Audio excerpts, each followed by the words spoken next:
Welcome to Mind Sprout. We're back again with Edmund Spenser, and this time we are diving into his masterpiece, Epithalamion.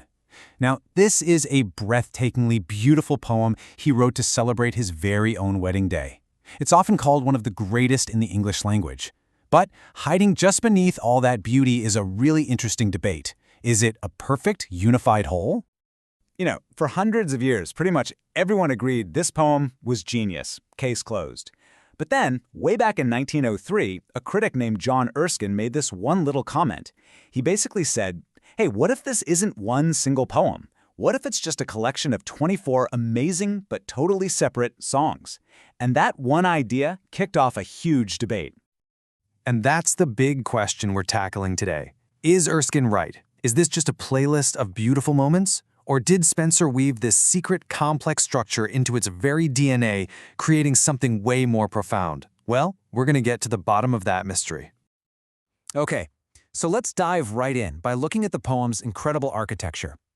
The whole first half is this amazing creative ascent, a journey that starts in darkness and just builds and builds into this world of pure order and light. So Spenser meticulously charts the course of his wedding day, hour by hour. The first 12 stanzas take us from that quiet, pre-dawn darkness into the full blaze of daylight. And as the sun gets higher in the sky, the whole mood of the poem just soars with it. It's all joy, celebration, and this really beautiful spiritual love. Now this is where things get really wild. The poem's structure isn't just about feelings, it's actually mathematical. In 1960, a critic named A. Kent Hyatt found this mind-blowing numerological code that Spenser had secretly built right into his love poem. First off, Hyatt noticed the poem has exactly 24 stanzas, and that is no accident. Each one of those stanzas represents one of the 24 hours in that long summer day when Spenser got married. But wait, it gets even more precise. This is just incredible. Hyatt actually counted the long lines in the poem. And guess what? There are exactly 365 of them. So inside the framework of a single day, Spenser managed to embed the entire year. It's just an unbelievable piece of poetic engineering. So for Hyatt, this was it, the smoking gun. He argued that this intricate structure proved the poem was one unified piece. All that positive, sunlit imagery, this entire journey upward, it all builds to one single sacred climax right in the middle of the poem, at stanzas 12 and 13, when the couple is standing at the altar. But, as you might have guessed, that tidy explanation isn't where the story ends. Another group of critics were looking at the very same poem and seeing its biggest, most powerful moments somewhere else completely. And that led to a major standoff. See, a critic named Enid Welshford, for example, she argued that the poem's energy doesn't just peak and then fade away. Nope. She saw this continuous onward and upward motion.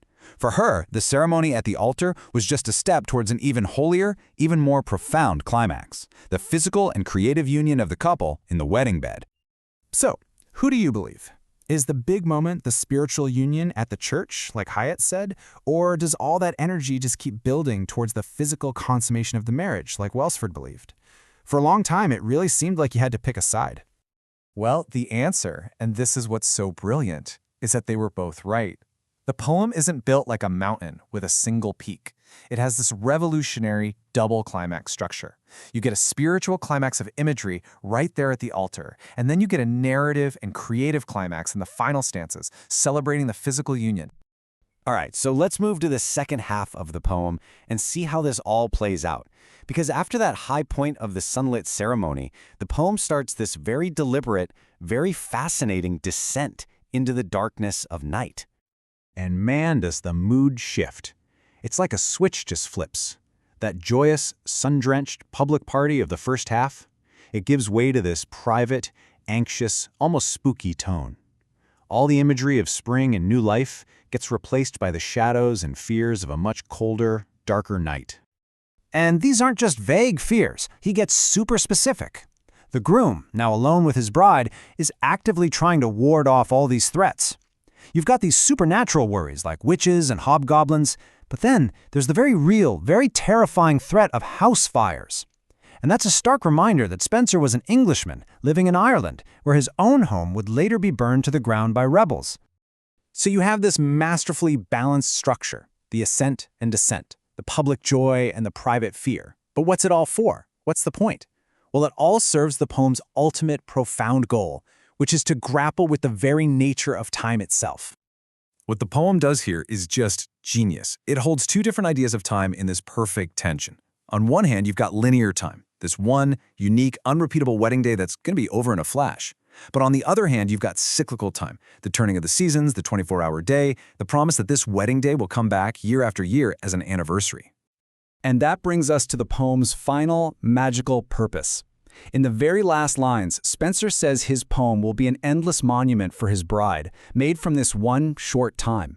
He's using his art, the art of poetry, to turn a single, fleeting moment into something that lasts forever. By weaving together the day and the year, the spiritual and the physical, the light and the dark, Spenser solves the whole mystery. It's not just a series of songs, it's a perfectly balanced little universe, and it leaves us with this final, powerful thought about how art can, maybe, conquer time itself.